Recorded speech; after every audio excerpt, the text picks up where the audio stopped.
When you have to prove a concept, people don't want to take risks on you. So if you can sign a lease and give some form of a guarantee to an owner, they're going to be a lot more flexible to what you're trying to accomplish.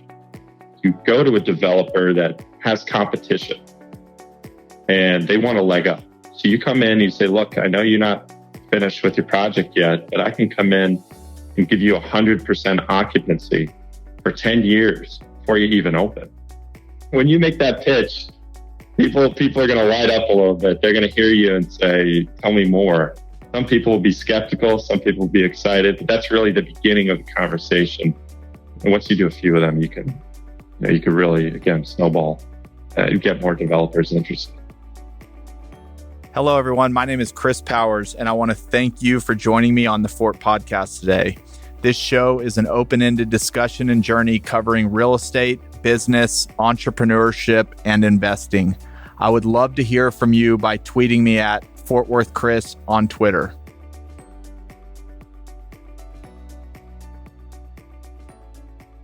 Evan, welcome to the show. Thank you. Thank you for joining me today. Can we just start with a little bit about your kind of story growing up and your background? Yeah, happy to do so. I grew up in the Washington, D.C. area, basically in Georgetown. But for a few years, some people know this about me, some don't, but I actually lived in Tokyo until I was 6 years old. So I had a lot of international travel with my family growing up, but primarily based in the DC area. Went to college at SMU, spent some time in Dallas, and I went back to DC. I started out a career at CBRE. I was actually in the management consulting division. So a lot of people don't know they have that. It's a team that focuses on occupier consulting. So Google, Microsoft, GE, all of these firms typically outsource real estate functions. And CBRE is one of the firms that will manage it for them. Oftentimes they say, how can we right size our portfolio? How can we reduce our CapEx or our OpEx? So we were part of a team that was tasked with cutting GSA, so federal government spending, by $1 billion a year. So we had to look at their whole 370 million square foot portfolio, which is pretty fun to peek into. So shortly after that, I ended up moving out to Los Angeles through CBRE, but my business school mentor introduced me to a guy named Gunther Schmidt. And Gunther is the founder and former CEO of the Medici Group, which is oftentimes called the largest global co-living operator. They've got about 16 different cities that they're active in the US. They're in about 4 cities right now and growing. So he asked me to join specifically because in his past, Gunther is from Germany, if you can tell from the name, but he found out that investors really wanted to see a US-based company.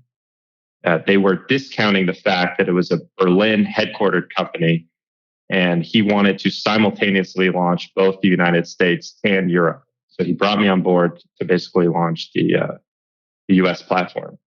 And that was in what year? We got together in 2015. That was your kind of first splash into co-living. What all did you do there? I didn't know too much about the space, to be honest. I don't think a lot of people did in 2015.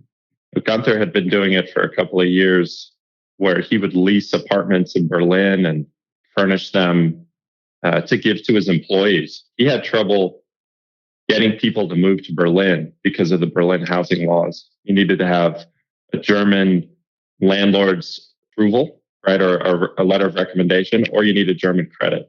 He started furnishing these units and giving them to his employees, saying, here you go. I know you can't find housing. So here's a room, you can live in it, and I need you to start next week. That was the way that he got started. And, I had just moved out to LA. I was there for about a year. I was living in a house with 3 other guys, basically co-living myself. He explained the concept to me and it completely made sense.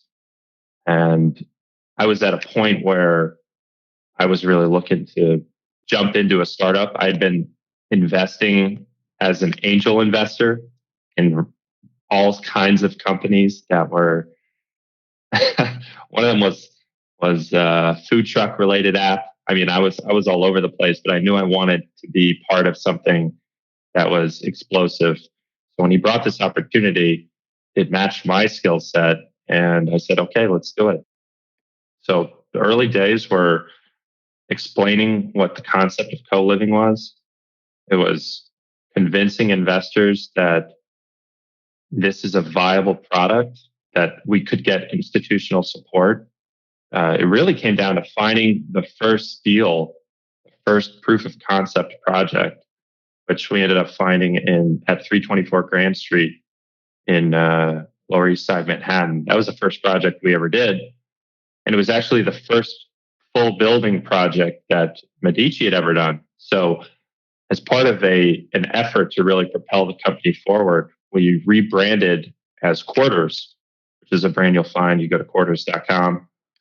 And that was I believe we launched that one in 2016. That really kicked off co-living in the US for us. And after that first project was done, when you could tour an investor or a partner or tenant through what we were building, it began to snowball from there. So before we dive into co-living real quick, you just mentioned some interesting things about your story. I just wanted to ask like 2 questions and then we'll dive right into co-living. How did you cut $1 billion of the GSA from the government? Was there any like silver bullets, or was it lots of little things, or was it easy? Well, the GSA has so many occupancies. They have a combination of an owned portfolio and a lease portfolio. So what they do is they'll lease space from a landlord, and then they'll sublease space to an agency like Social Security Administration or FEMA or any of these groups, right? They call it an occupancy agreement, an OA. So they had such a big portfolio that it's hard to track efficiencies, because when you run a portfolio that big, most of your manpower is just kept maintaining the portfolio, trying to keep up with rents and work orders and keep the ship moving, right? Sailing. So when we would come in, we would say, well, look, you've got 3 or 4 leases in one submarket that are expiring within the next 2 years. And you own a building in that submarket. Have you looked at consolidations? Have you looked at workplace strategies? You could change your utilization ratio from 400 square feet per employee to 250 square feet per employee. You could do that by doing X, Y, and Z. So we went through each agency, and this is in the civilian sector, right? We didn't touch the DoD. This is GSA is a civilian agency. So we went through those various agencies and we had to identify a strategic plan. So you're just doing a lot of consolidation. Cool. I never heard that before, so I wanted to dig into that. All right, coming back to co-living. So how long were you at Medici, and when did you leave, and when did you start ELK?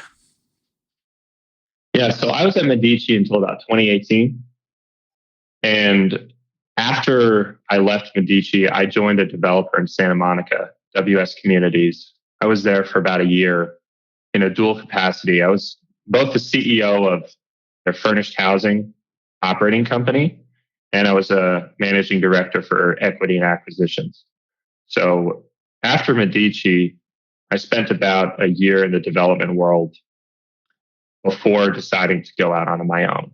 And it was good because Medici, a lot of these co-living companies are operators, and they're reliant upon developers or owners to make their business model work. And then I had the experience of going from that to a developer who owned his own real estate and wanted to tweak his portfolio to maximize the return. And there's so much more that you can do when you actually own the real estate yourself, as opposed to being a management firm asking the owner for every little thing. So I got to see both sides. And when I went out on my own, I took that experience with me. Of course, I'm still learning every day, but at least there's a pretty good foundation to work off of there. At Medici, were y'all usually going into like a developer would build a building and then y'all would master lease it, or were you going into apartments that had already been used as apartments for a long time and converting them to more of a co-living style, or both? Well, the business model for the Medici Living Group is master leases. They've been shifting it from what I heard, from what I've heard recently, into a more management focused model. And we can get into that in a little bit. But we started out as a as a master lease firm. And the reason you do that is because when you have to prove a concept, people don't want to take risks on you. So if you can sign a lease and give some form of a guarantee to an owner, they're going to be a lot more flexible to what you're trying to accomplish. And are you trying to meet those owners like while they're in development? Like, how many people own buildings that are just totally vacant and ready to be occupied? Oh, I must have met probably 1,000 over the few years at least. I was flying 120,000 miles a year, ping-ponging across the U.S., meeting everyone I could, because I was really the only guy in the U.S. from day one. We had a lot more staff in Berlin. So what you would find were a lot of developers in the middle of this housing boom, right? The world, everything was kind of leasing up, but you go to a developer that has competition and they want a leg up. So you come in and you say, look, I know you're not finished with your project yet, but I can come in and give you 100% occupancy for 10 years before you even open. So when you say that, when you make that pitch, people are going to light up a little bit. They're going to hear you and say, tell me more. Yep. Some people will be skeptical. Some people will be excited, but that's really the beginning of the conversation. And once you start there, and once you do a few of them, you can really, again, snowball. You get more developers interested. And we'll get into the different revenue models in a second. But before we kind of dive deeper in, like, how do you define co-living in general? And then how does that relate to what you're doing now at ELK? Sure. Well, co-living is really furnished housing where you rent by the room. And that's probably the simplest way to put it. Everyone has their own spin on it. It's like the word luxury. You see luxury signs all around your city, and you don't really know what type of building you're going to find on the inside. So co-living is more of a buzzword these days. But whenever I explain co-living, I always focus on three pillars. It's affordability, flexibility, and it's convenience. And what I've learned to do, I'll give you this story. Every time I meet with someone who asks me about this, most guys are in their 40s, 50s, 60s, and a lot of people have children. A lot of people have children that have just graduated college or on their first or second job, trying to find an affordable place to live. So I always talk to someone. I say, imagine your son just graduated from college and he just got a job at Netflix. So he says, hey, Dad, I'm going to move out to California.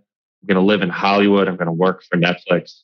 He's making $65,000, $75,000 a year and gets all excited. Well, he's shocked, the son in this example, when he finds out that a one-bedroom apartment is $2,500 a month at least. New construction is upwards of $3,000 a month in Hollywood. And that doesn't work. It doesn't work with your salary. But you want to be near where you work. So he's going to go on Craigslist, or he's going to call friends. He's going to try to find a roommate. And he's going to try to find, or he's going to live in a rent-controlled building that was built in 1950 that probably doesn't have AC, is a questionable level of safety and comfort. And those are almost 100% occupied. So if you get one, you're competing with 10 other people to get a lease. And they sell out, I guess, in hours. So let's say he finds a place to live. Then this son needs to call his dad and say, hey, Dad, can you ship me some furniture? Right? Or I need something. I can't afford to spend this $1,000 on a couch or a bed. You have to build from scratch, and it's too expensive to do that. So they go through that pain. And then you got to set up the utilities and the Wi-Fi. I personally found out that it can take 3 weeks to get your Wi-Fi set up. I mean, when I set up with SoCal Edison, or I'm sorry, SoCal Edison actually took a while to come out to my house. That's the electricity. The Comcast, some of these other firms needed a few weeks to come to my place. So I don't know the last time you went weeks without Wi-Fi, but it feels like you're living in the dark ages. No. So it's difficult. So anyways, we've got this example of a kid finally sets everything up. Well, what happens if after 3 months he doesn't like Hollywood, or he loses his job, or he decides he wants to move to another city? He's stuck. And the point of this story is that real estate is generally inflexible. It's bricks, it's sticks. It's got a heavily regulated financial industry that doesn't allow owners and developers to flex and be creative. So you have this type of product that doesn't necessarily meet the demand of a renter today. And in addition to that, renters today, they have Spotify, they have Uber, they have Netflix. They have these on-demand services that are subscription-based, affordable, and come with a cancellation policy where anytime you're done, you can walk away. So you look at that contrast between the tech industry and real estate, and there's just a consumer appetite for a type of product that's just a little bit more flexible, a little bit more convenient, a little bit more affordable. So we do that by, again, 3 things. Affordability, we provide that by providing a small space to rent, whether it's a micro unit, whether it's a co-living bedroom, some other creative solution.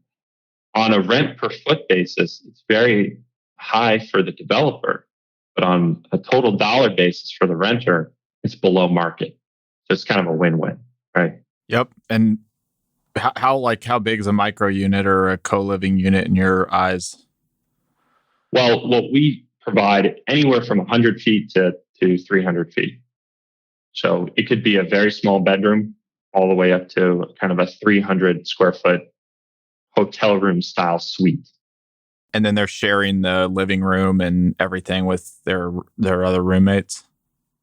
They can be, yeah. And we'll jump in a moment into my unique spin on the model. We provide a variety. We don't just do co-living. We provide a variety of products.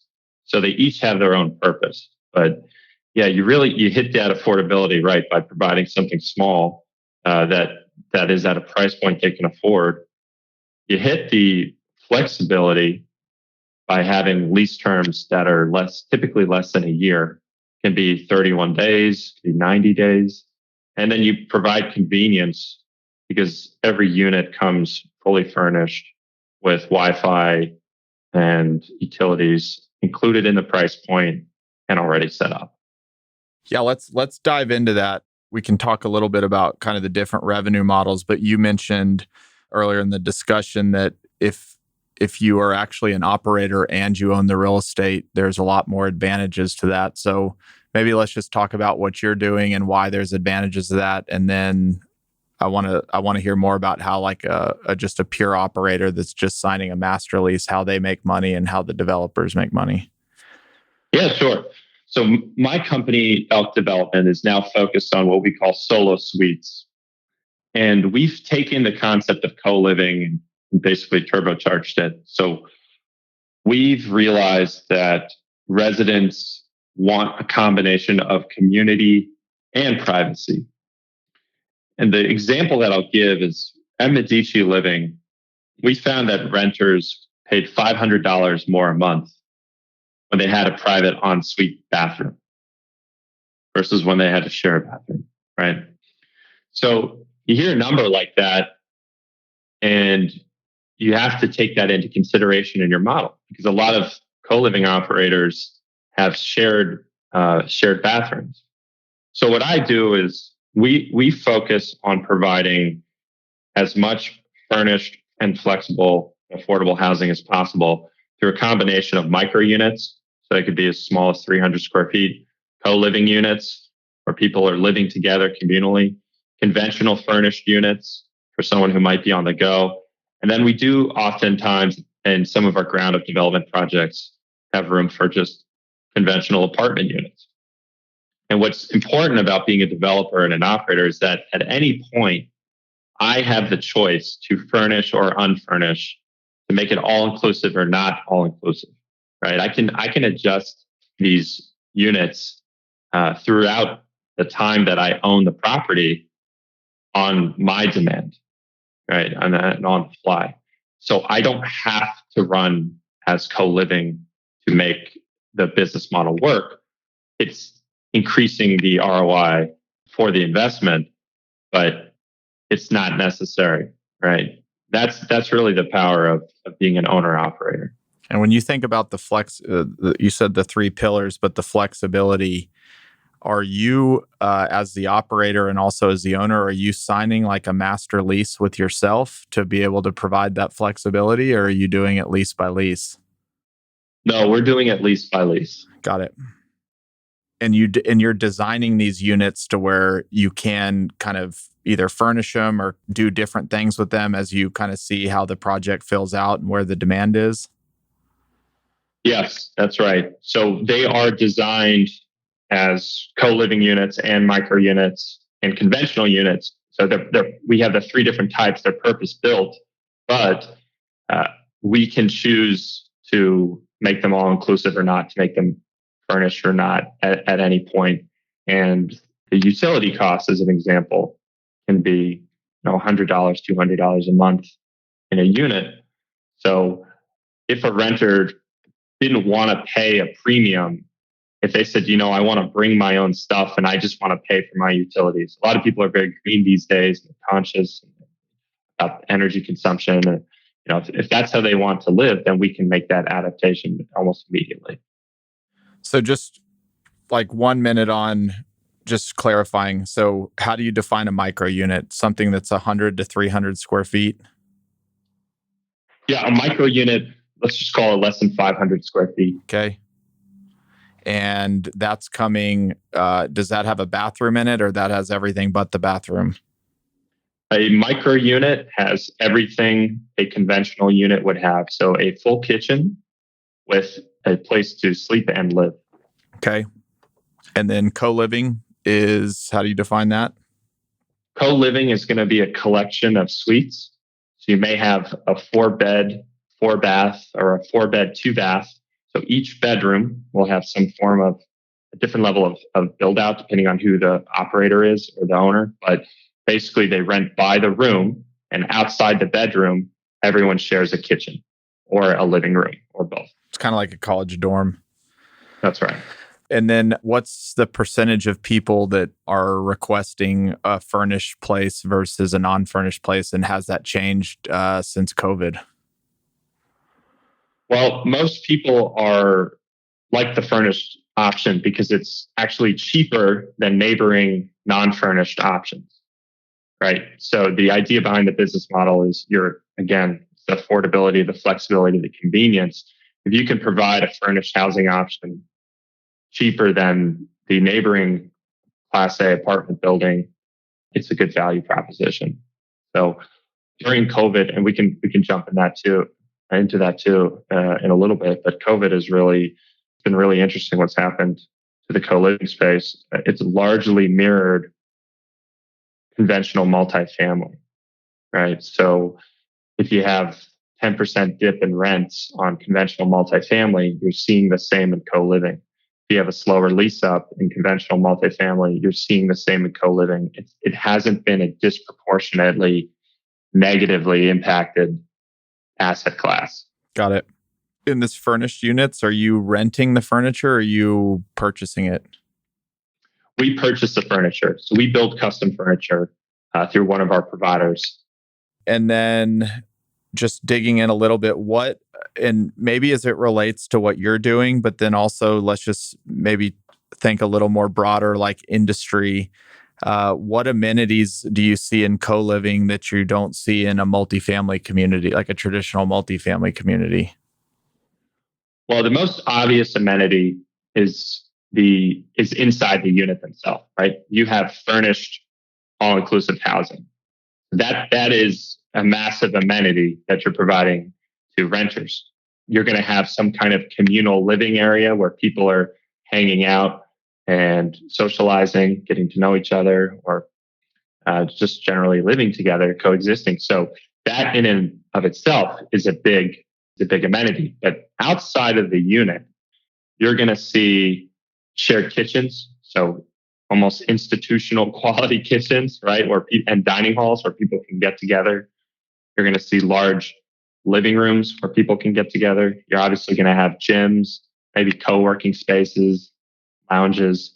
The general idea behind amenity space in co-living is whatever you're not giving the renter in their room or in their unit, you need to make up for it in a communal amenity zone, whether it's outside of their bedroom in the shared unit or outside of their unit in the building's shared amenity space. So like pick one of your developments. What are your communal amenities in that development? Sure. So we have a development in Hollywood right now. We have a large co-working lounge that has a combination of lounge spaces, desks, offices, and phone booths. So it's really like a WeWork for all the renters. So we believe that, especially with COVID right now, a lot of people are working remotely. They don't necessarily want to be alone though all the time. So we're providing them an office at their house, and it's going to be a Class A office. We've got a gym, and then we've got a massive outdoor rooftop amenity zone where we have a spa. We've got like a 80 square foot hot tub up there, which is pretty wild. We've got a dog run. We've got a grill and a barbecue and just general lounge seating. So it's similar to what you would see in a Class A development with more emphasis on the co-working and communal gathering. You did an article, you might not even remember it, in Biz Now in like 2017.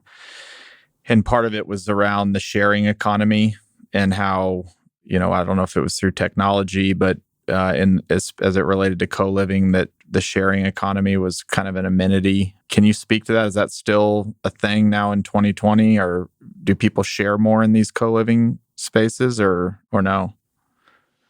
Yeah, absolutely. I mean, that's what co-living is. So you're sharing a living room and a kitchen, and you're going to be able to have a higher quality amenity by sharing it for a lower price. So I think it's as powerful and as strong as ever. Even in this COVID landscape, you've got a lot of renters that are stuck at home and probably can't afford something nice, right? So, and what's interesting demographically, and I've got some statistics I wrote down we can talk about later, but a lot of renters that are living in LA, you read about people leaving LA, quote, leaving LA. It's the people that have the means to leave LA that are leaving. A lot of people are working in LA. They can't go anywhere. They've got a great job. They've got a great life, and they're just forced to kind of deal with it. So one of the statistics that I had was that I believe it was 2% of we were looking at USPS change of addresses, and permanent address changes are up 2% year over year. However, temporary address changes are up 27%. So you've got a lot of people that are temporarily moving, maybe because they can for a little bit, but they want to come home. Let's get into a little bit on just kind of how these assets are financed and how you underwrite them. And so maybe the first question would be, this development that you had in Hollywood. Can you talk to me about, how it was financed, maybe like how the lenders looked at it, what your story was? Was it, did they look at it as kind of a conventional multi-deal with all these different suite sizes and, or how was it looked at on their end?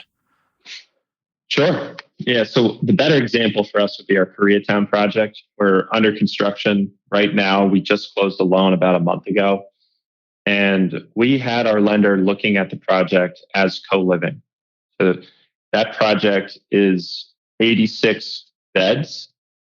And they underwrote it as 86 micro units rather than it's 40 conventional units, but it's really 86 micro units or co-living suites, as we would call them.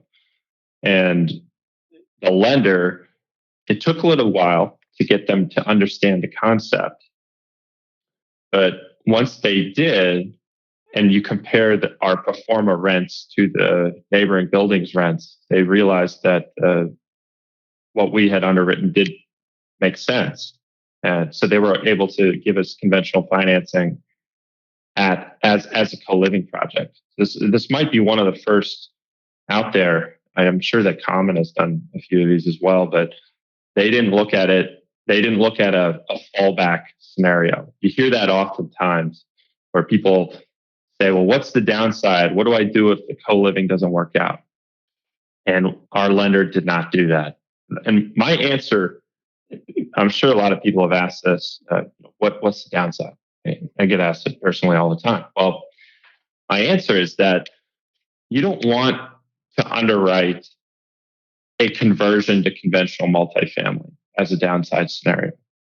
Because let's say you're getting $1,800 a room. Why would you spend X million dollars in CapEx to convert a building to make $1,200 a room? Right? So what's a better option if you just lowered the rent to $1,400 a room or $1,200 a room, you're going to be basically at market rate and a little bit higher than that. So we've had to educate some lenders on actually looking at the downside scenario where we explain to them it does not make sense to underwrite a conversion scenario because you're just going to waste money. At the end of the day, if you'll make a better NOI by just and a higher yield on cost by just lowering the rents, maybe not including utilities anymore. You can make some tweaks to your model and you'll be extremely competitive with the rest of the marketplace. And just explain that real quick. If you mentioned like the $1,800 a room scenario, but then you would convert it and you'd only get $1,200. Why would you actually get less if you converted it into bigger units? So let's say you've got a 1,000 square foot 2-bed, 2-bath, or 2-bed, 1-bath even. Okay, you're renting it for $1,800 a room, like $3,600. Well, as co-living. As co-living, that's right. Well, if you paid to convert it to a 1-bed, 1-bath so it's got a big bedroom, a big living room, and a kitchen. The 1-bedroom rents in the neighborhood are going to be $2,400 a month, right? So you're going to spend money to make less. Whereas if it's $1,800 a room, just lower it to $1,500 a room, lower it to $1,400 a room. You're still making more than the 1-bedroom market rate rents. When you're underwriting and you're going to the banks, are there certain things that you're having to underwrite?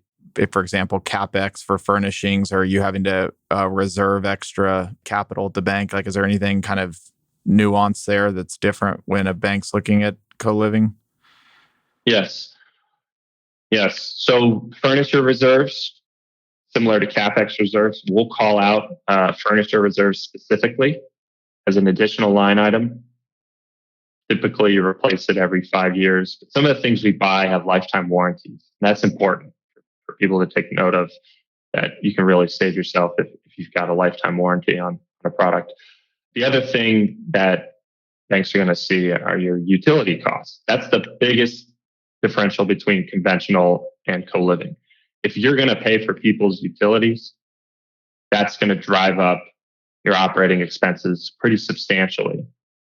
So what you need to do is make sure that you've clearly called out your CAM, right? You've got your common area utilities and just conventional utilities for the building. Then you also have your all-inclusive utilities and your Wi-Fi, which are costs that are, of course, on top of that, they're quite expensive, but nowhere near the premium you get for having an all-inclusive unit. So in that $1,800 a month, I'm just taking that example, is that inclusive of utilities, or are y'all getting like a Wi-Fi contract that you're probably getting a great deal on since you're doing the whole building and then marking it up and then billing the tenant? It's still cheaper than what they would pay, but they're still paying it monthly. So we're doing the latter, but it is included in the 1800. But you have a margin there, basically. We do, exactly. And the other thing I'll say that you want to look at, here's a tip. You want to cap utilities on each renter. This is something that comes up. If you've got a guy who rents your suite and opens up a data room and is charging $3,000 a month in utilities, you don't want to eat that. So we often have a cap on our utility coverage for each month, and it's generous. We're not trying to make the renters pay for utilities. We also need to make sure that they're not being excessive. So they get an $1,800 bill each month, and then that's inclusive of like internet, water, electricity, everything? Or is there anything that they get that's paid for outside of the $1,800? Parking and pet rent. Those are two additional items that are on top of the $1,800. So those are optional add-ons. With parking, parking is so limited in LA, and not a lot of people. Some people don't have cars, some people do. It just really depends on where your building is located. So we do charge additional for the parking, and then some people will have pets. So pets are a pretty interesting area of co-living. It's a business by business decision. Are you going to let renters live together with pets? Are allergies a problem? How do you want to handle it? So there's many different ways that you can do it. I'm going to get back into once a fully stabilized building. But before I do that, I want to go back to kind of the operator management model. So let's just say you were developing a building and you were taking it to a bank, and you weren't going to be the operator, but you were going to bring in, Common or some kind of management operator. How does the bank look at it there? Do they just underwrite Common's financial strength and they see that you're, 100% leased? Well, you're bringing up a good point, and that's why there's three different types of models. There's the master lease model, the management model, and the owner operator model. So the master lease model, I can actually go through the strengths, the ups and downs of each model if you'd like. Yeah, let's do it. Let's do it. Okay. So the master lease model is powerful because, let's say you have an agreement with a landlord at $250 a foot. You're going to get every single dollar above $250 a foot in your pocket, right? So the reason the master lease model is powerful is because as a co-living firm, you get every dollar above into your pocket. You don't have to necessarily do a profit share. The downside is actually very risky. Number one, you have to secure the lease. And number two, you're susceptible to market cycles, right? So if the rents drop because of something like COVID, you still owe the same base rent to the landlord. But the more important item is the deposit. We would have to put up anywhere from a 3-month to a 1-year deposit in cash so that a bank would accept our lease. That is very expensive, especially for these venture-backed startups. It's not a good use of your venture capital. So a lot of these groups have found creative ways to finance that deposit, or they switch to the management model. Before we go to management, I have one question. As the landlord, as the building owner, what are your requirements other than delivering a finished building? Are they required to do all the maintenance if something breaks? Like, what is an owner responsible Great for? Question. And I'd like to do that on all three models just to get see where the accountability lies depending on what model you go with. So we called the master lease model a double net lease, where we would have the owner responsible for taxes, insurance, and capital reserves or CapEx repairs. So a little bit more specifically, if a toilet breaks, Medici would pay for fixing the toilet. If the building structure is collapsing, that's going to be on the landlord. And it's just very spelled out what falls in what buckets. Yes. Although it is very spelled out, this is the section in the master lease that takes the longest to negotiate. Yeah, I was going to say like the master lease company, call it Medici, if a toilet breaks, they're not going to the owner going, well, we should be paying for this, but you put in shitty toilets, no pun intended. So you need to, you need to fix it. Yeah. And elevators are a big question mark. Elevator, we went back and forth on elevators, depending on who the firm was.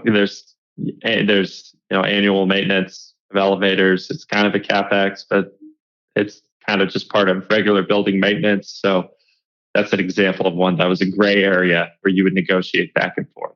Okay, but for simplicity, if you're doing a master lease, it's very similar in commercial to like some type of triple net lease where the majority of the work just falls on the company that's master leasing it, and the owner is required to keep reserves for big CapEx expenses and things like that. Right, and the owner is required by their lender. Yeah, we're not necessarily requiring the owner. We just make sure that the owner has a capability to service the building, but that's typically a lender requirement. Okay. Now let's talk about the management model. Management model, it's very similar to a hotel flag model where let's say you're the landlord, Chris. I'm going to come to you and say, I will manage your building as co-living for 4%, 5%, 6%, something like that as a base management fee. And I want 50% of every dollar above $3 a foot, right? So what you do is you structure a financial agreement where you have a guaranteed management fee, and then you have an incentive. You've got upside for running as co-living and giving the owner additional benefit. So it's really interesting because in this model, you ask an owner to take on all the financial risk. That's one thing I left out on the master lease model.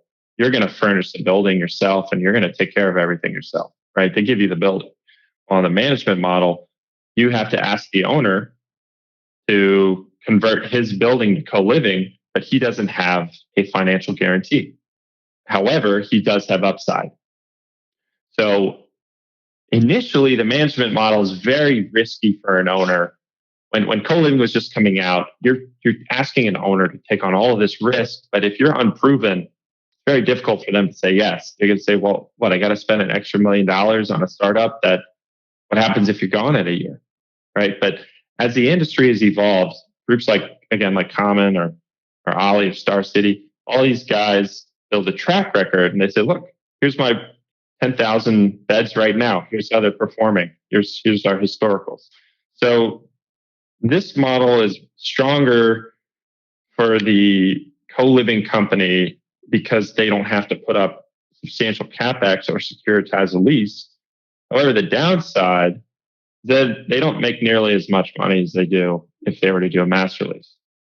And in the master lease, the operators bringing in all the furniture on their dime. I'm just using furniture as an example, but in management, the owner is required to buy the furniture. Is the management company typically coming in saying, here's the furniture you need to buy, this is where you're going to buy it from, or they just leave it up to, they probably have some quality standards and things they want to see, but they're trying to get the landlord to pay for it all. So how does that work? That's absolutely right. All of these firms have their brand playbooks. They show up with exactly what the owner needs. And the question of who pays for furniture is actually an interesting one, because oftentimes we were able to negotiate an allowance from landlords for furniture, even though we did the master lease. Think of it like a TI allowance, right? So for a master lease, we could negotiate a TI allowance. It might get amortized into the rent, whatever the case, but as a startup, you're preserving as much cash flow as possible. So it's good for you. I've seen management firms also ask the landlord to pay for everything, but I've also seen them have to put up CapEx for the furniture, even though they're just a management company. So it gets tricky, it gets expensive, and as the firms become more established, they have their playbooks, they have their standard terms, as they become bigger players in the industry, they have more options. So if a landlord isn't playing ball, they can say, fine, we'll go to the next building, right? Is there one that's better than the other from a landlord's perspective, or it's just case by case? Yeah, I would say the management agreement is better because in the master lease model, well, it's going to pretend. Let me take a step back for a second. It's going to be landlord preference. Look, if you got a group that's leasing your property for 10 years and they're putting up $2 million in a security deposit, you're going to underwrite the risk of failure. That's how you look at the deal. You say, great, I'll take it. If you default, I have cash. I can put my building back out on the marketplace. I'll be okay. So if you're very passive, there is strength in the master lease model. And we found, a family office, someone who's building a building, who's not really an operator, doesn't always outsource to third parties. It can make a lot of sense. But if you're doing the management agreement, you're dipping your toe into co-living, right? So you might as well get some upside. And that's the other thought. Look, I believe that everyone else around me is building overpriced Class A multifamily, and I want to be competitive with them. So I'm going to do co-living. I need someone to run it for me, and I'm going to have a better yield on cost than my next door neighbor, and I'm going to have more upside. So it depends on the risk profile of the owner. So we've kind of broken down how each model works. Now let's assume, just three different scenarios again, and they've all been successful. So you have a landlord that did a master lease, a landlord that did management, and then a landlord that owns the building and is their operator. And let's just say you're kind of stabilized, you've leased up, and now you're going for permanent financing. Can you get a Fanny or a Freddy loan? Let me just start there. Can you get a Fanny or a Freddy loan on co-living? Yes. Can you get one in each scenario? It's going to be hard. I don't believe you could do it in a master lease scenario. That was, by the time I had left Medici, we had not had a landlord get Fanny or Freddy financing. But I do know that you can do it in with a management agreement, and you certainly can do it as an owner operator. Do you get more value? I guess if you're underwriting like an exit cap, is there a scenario where you get, better economics on the exit cap if you're a seller, depending on which model? Yeah. So, depending on each model. Well, one of the things buyer's going to look at is who's going to continue to operate the property. So if I'm an owner operator, I would have to sell to someone who knew how to manage this type of asset. Now, 3 to 5 years from now should be no problem. But the last several years, there haven't been enough third-party operators to make people comfortable with that. Now, again, if you look at Common or Ollie, one of these firms, they will stick with the property. They're going to sign a 10-year management agreement. And if the current owner sells, they're going to want to make sure they stay with the property. You see, these firms have their own incentives. They're venture-backed, they're startups, they're growing, and they're targeting a certain level of scale, right, to justify valuations, to justify going public and their growth trajectory. So they can't afford to be losing supply. They have to make sure that they're keeping it within their portfolio. So you're going to see an owner who, if Common is managing their building, Common will have a 10-year management agreement. I'm assuming they typically write it that if there's a sale of the asset, their management agreement almost effectively works as like a lease. That's right. Yeah. That's right. Okay, interesting. So have there been a lot of sales transactions of co-living properties to date, or it's still pretty early and there's not a whole lot to point to? This is the big question, right? Yeah. There haven't been very many sales, and it's unfortunate because COVID broke out right when groups were getting traction. I know Star City bought a couple of assets in Marina Del Rey near me in California, and they were paying effectively a price per unit that you would want. They're owning and operating that building, so they effectively paid an exit cap price for their own asset with the intention to hold long term, $1 million a unit or more, right? So it's a very high price per unit, very high price per foot. I saw they had several assets for sale in San Francisco. I know a lot of these firms have started listing assets, but I do think I do think COVID slowed down that traction. Now, there's a lot of articles that have been coming out recently talking about how co-living has been outperforming conventional multifamily. So you may see over the next few months some sales starting to go through. But for me personally, I look at this, I'm an owner operator. We're planning on 10-year holds minimum. So I'm less focused on the exit cap and I'm more focused on a cash on cash return. Yeah. And I guess your refi loan. And the refi loan, which we know has a marketplace. So I'm all right from my standpoint. So if co-living's been outperforming during COVID, you could say, I guess that's because people are more cost conscious and are opting to live kind of more affordably, and that's the positive. Has it had an impact of like strangers don't really want to live with strangers right now, or have you not seen any of that? Well, there are multiple schools of thought on this, and again, I should preface with right now our firm. I've been in the operating side for the last several years, but ELK Development, we've got about a $250 million pipeline of assets that we own or are closing on in the next month that are all ground up developments. So my personal portfolio is not operational right now, although I closely monitor all the others. So I just want to make that distinction. But the schools of thought that you're going to hear are either, number one, people don't want to be near each other. They're scared. COVID is making people not want to co-live. Well, the other is that everyone's so lonely and they're all stuck at home, working from home with no social life. So co-living is allowing a small group of people to safely coexist, continue to have a social life, and not worry about COVID, right? They can remain socially distant as a small group. Couple more questions just as it relates to tenants while we're on the topic. How often do tenants require a room switch? Not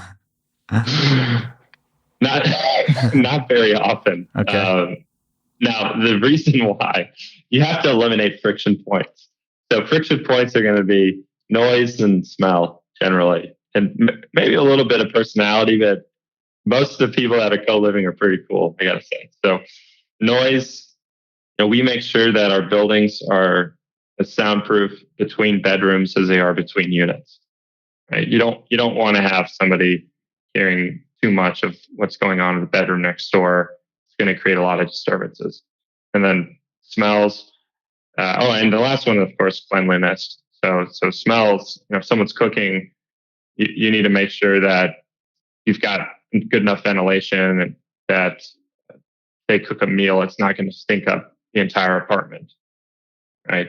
And then cleanliness is certainly the last one. So almost every single co-living firm will have some form of daily, weekly, or monthly cleaning.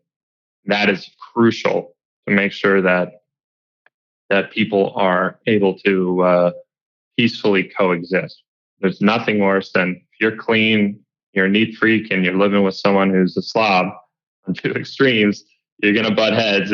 That's where you get people wanting to change. But the thing is, they would probably just rather leave, right? I mean, if you're not able to provide a comfortable living environment, people are going to want to go somewhere else. So that's why you have to focus on these types of items. So on the cleaning thing, if you're in like a co-living, let's say it's like 4 bedrooms in a shared common area, as part of their rent, are you providing cleaning for the common area like once a week, and then it's up to the tenant if they want their bedroom cleaned more than that, or is it each unit decides how often they want something cleaned?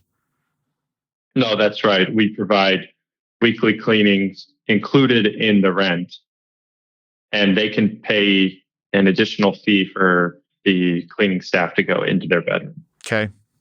Another question on tenants that came in was, how do you think about the potential for discrimination lawsuits or fair housing issues as it relates to curating a unit mix, i.e., not really letting somebody move in, but the reality is that they just wouldn't have been a good fit for other residents? It's a good question. I was asked that a lot in the beginning. And look, you can't discriminate. It's that simple. So when people apply, you're going to follow the exact same protocols that you follow for a regular apartment applicant. You're going to have standardized measures to, check the credit and criminal history and prior landlord letters of recommendations. You do all of those things, but if they qualify, they're going to move in. So it's not your job to play matchmaker. It's not your job to try to put people you think will be friends together. That's not at the end of the day, you're a housing company, and you have to make sure that you take these kinds of things seriously. One way that we've really focused on for our new branding, our new ELK Development operating platform, is taking advantage of technology to allow people to move in online instantly. And what I mean by that is you can tour the project online, you can apply online, and then when you get approved, we could send you your room key online, and it'll go directly to your phone. You can walk in the building. There'll be a little welcome package on your bed. So the reason I bring that up is there's no room for discrimination in that process. And so there's nothing like it is kind of in student housing where people might fill out a survey like, I love the LA Dodgers. If there's another guy that loves the LA Dodgers, I'd love to, you don't put your personal characteristics to do any type of matching. You can, if it's unrelated to protected classes, I guess you could do that. It's not something that we particularly want to mess around with. I would say there's a lot of co-living firms that are operating housing or single family homes. They've got 6 people, 8 people, 10 people living together. If that's the risk that they want to take, then that's something they can do. But when you're operating, 200 people unrelated living together in a building, or 300 or whatever the number, you don't want to build a practice that can be susceptible to types of things. It's just, yeah. All right. The last one on tenants, or maybe it's a little more about the developer, but kind of about the tenant. Somebody on Twitter said they were in DC touring a co-living project, and the developer was adamant about not having locks on the bedroom doors to create more trust and interaction. Is that his own personal, or is that kind of industry standard, or how do you think about that? That's the choice of the developer or the owner. Yeah, the door locks on bedroom doors are really a company preference. And I've seen companies that don't have locks on doors, but they will have safes, or they'll have locks on drawers and furniture in the bedroom itself. You can have it completely unlocked. It's really up to the co-living firm how to manage that. Yeah. I have one more question on just kind of the co-living world, and I want to chat just a little bit about LA, and then we'll wrap it up. Yeah. But my last question on the co-living is, if a lot of the listeners here own or I guess I have 2 more. The first one is, there's people that own buildings and might be thinking about this. What questions should an owner or a developer be asking these companies before making a decision if they're going to do a management or a master lease agreement? Well, you're going to have to underwrite the company's financial strength. How do you do that if it's VC backed? I mean, you just kind of look at who their VC partners are? There's an odd intersection between the VC world and the real estate financing world right now. Yeah. With this, and the banks don't care. At the end of the day, if they need a securitized lease, they're going to need a securitized lease. So, okay. So I guess my first piece of advice would be talk to your lender. What are they going to accept? Right? if they need a year in a standby letter of credit, or if they need 6 months, or if they need 3 months, you're going to have to figure that out pretty early on. And you need to understand if the company is able to support that. So that's really the first item. The second is to look at your downside. And I'm not saying look at a conversion play, because that you don't necessarily have to do that, like I said earlier, especially with so many operators in the marketplace. But it's really, what's your downside if things aren't working out?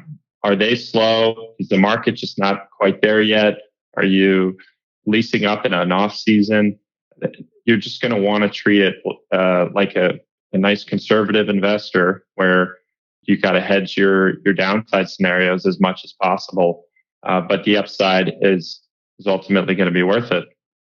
And then the second one, and we don't have to be too long-winded on it, but it's kind of a loaded question, is if you already, let's just say you own like Class B apartments or stuff that's, already built and already occupied and has been for a while, you don't have like a brand new building. Are there any best practices for converting existing units to co-living, or certain requirements that, whether it's the layout of things, or maybe they don't do the whole building, but they just kind of go unit by unit and make some of them co-living? You nailed it. I mean, go unit by unit, give it a shot. If you own the asset, I would recommend taking a 2-bed. And if it's a 2-bed, 2-bath, you could probably tweak the walls a little bit, make it a 3-bed, 2-bath, furnish it, rent it by the room, see how it goes. And if it works well for you, you can grow from there. As an owner, again, you really have the flexibility to decide how you want to approach it. Now, the operators, keep in mind, if you go third party, they're going to want the whole building because they're trying to grow their portfolio. But with that approach, they also bring a programmatic approach to community events and the branding. I mean, there's a lot of value that they bring, but they're going to want to take over your whole project. So there's nothing wrong with trying out one unit yourself. And if you like it, hiring a third-party firm, trying more units yourself.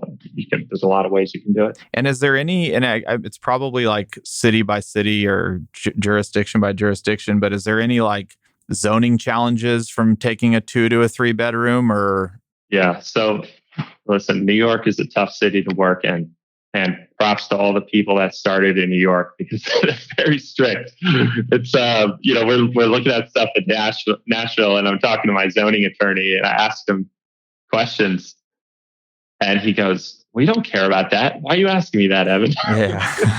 This is New York. They've got hundreds of pages on that one item. I mean, it's pretty funny. So look, this is a legal question. I have my knowledge that I've earned or learned, I should say, from lawyers in each marketplace, but I am not a lawyer. So this is something where if you're considering it, talk to someone that's a local expert. And I even have a questionnaire that I typically send to local attorneys when I'm looking at a new marketplace. So you just want to make sure you're covered. But if you tweak one unit, it's at your risk. You could be okay. But if you're doing a big project, definitely do some heavy legal lifting. Okay. All right. Just a couple more minutes and then we'll bring it home. Sure. But why'd you choose the LA market?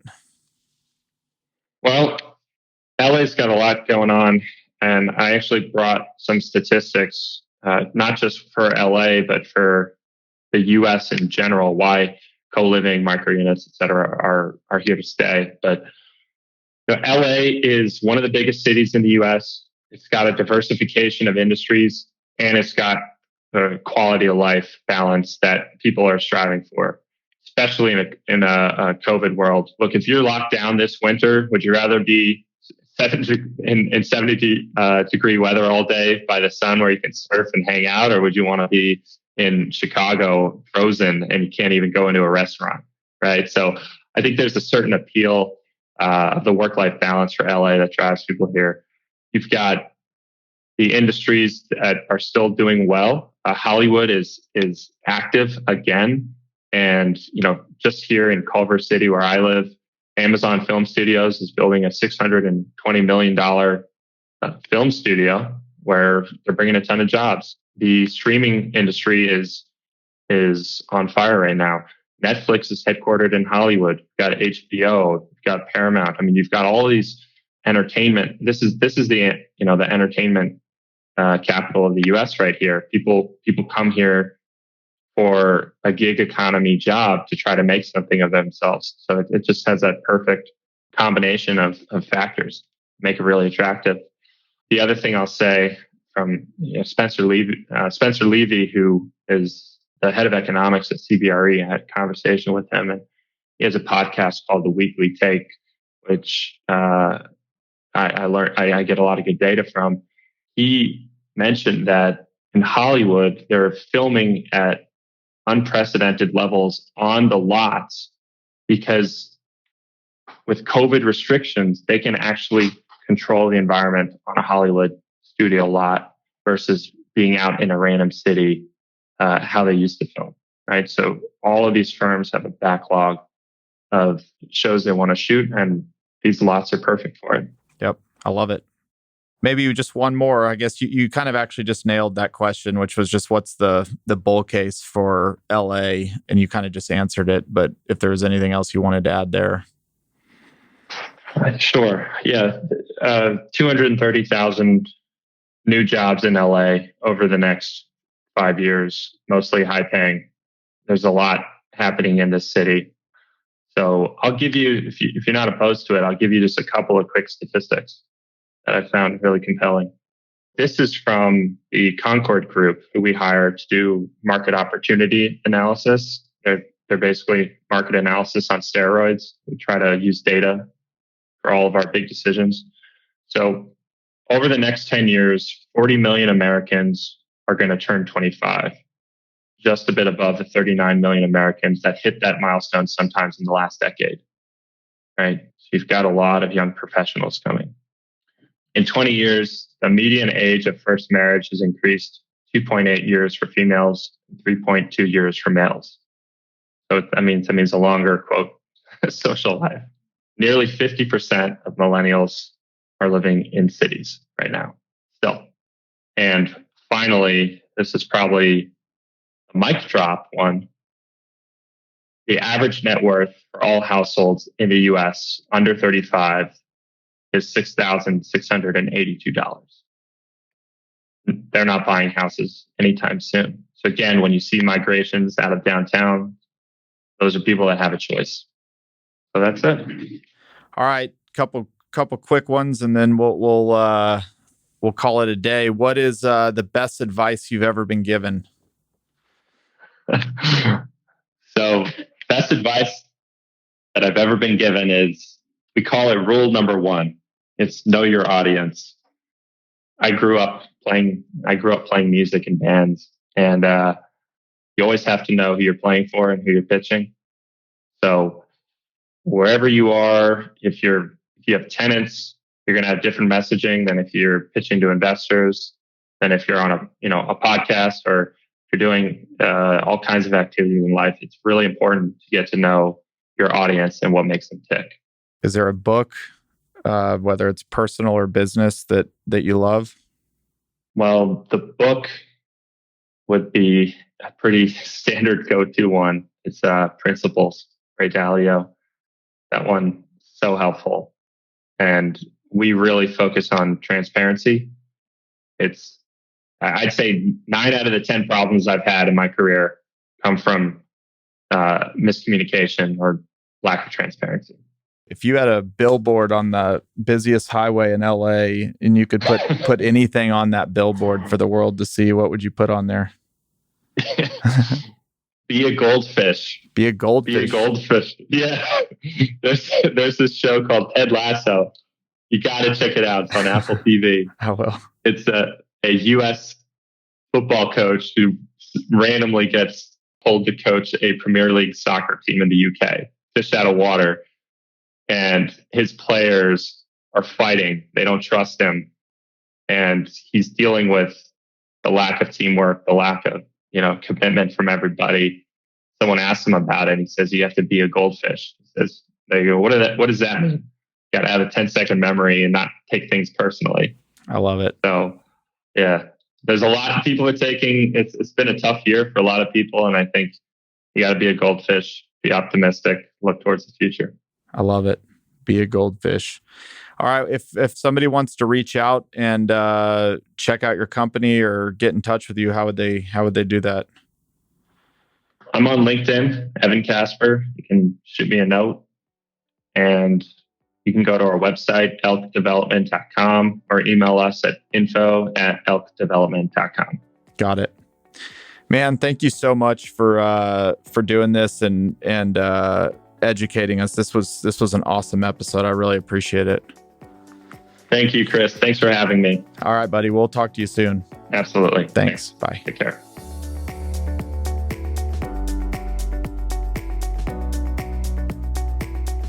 Hey everyone, it's Chris here again. Thank you so much for joining me on this journey. If you enjoyed the show, please subscribe to us on Apple Podcasts, leave a 5-star rating, or write a quick review. Thanks again, and I'll see you on the next episode. Chris Powers is the founder and CEO of Fort Capital LP. All opinions from Chris and guests of the Fort podcast are solely their own and do not reflect the opinions of Fort Capital LP. This podcast is for informational purposes only and should not be relied upon for real estate or investment decisions. The Fort with Chris Powers is produced by Straight Up Podcasts.